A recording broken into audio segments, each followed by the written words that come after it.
Treballem amb un carcinoma renal de cèl·lula clara, és un tumor renal, el més freqüent i el més maligne. I el nostre interès era entendre i comprendre com una cèl·lula normal, l'hematoproximal renal, on es deriva aquest tumor,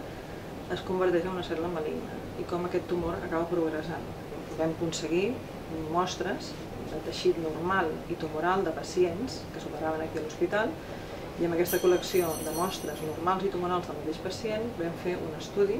d'expressió diferencial a nivell gènic per intentar identificar quins eren els gens que s'expressaven de forma més prevalent en el tumor que en el normal.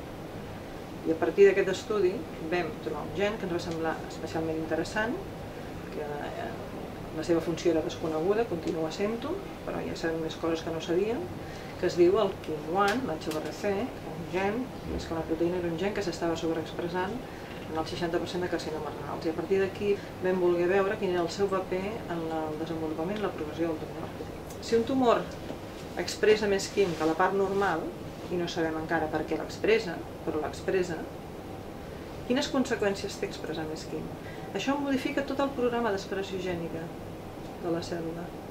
I pot ser que siguin gens rellevants o no, i en aquest cas ho eren. Eren gens rellevants pel desenvolupament del tumor i per la progressió del tumor. Una altra cosa que també és molt rellevant i és que hem vist que l'expressió d'aquesta proteïna podria ser important a l'hora de fer decisions de si treure o no treure aquest tumor en aquest moment, perquè sí que s'ha vist que hi ha una correlació entre l'expressió i la malignitat posterior, com evolucionen aquests tumors. Tots els resultats que hem obtingut amb línies cel·lulars per les quals s'ha modificat l'expressió de la proteïna han sigut traslladats també als pacients, en col·laboració amb els clínics i els patòlegs de l'hospital, els uròlegs, i hem observat que hi ha una bona correlació entre la malignitat i l'expressió d'aquestes proteïnes que hem identificat, així com que ens pot servir de marcador o de molècula pronòstica, potser de carcinoma renal. És una cosa que encara estem explorant, però pensem que tindrà un valor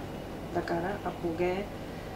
potser preveure qui pot desenvolupar un carcinoma renal i quin pot ser el curs d'aquest carcinoma en funció de l'expressió d'aquesta proteïna.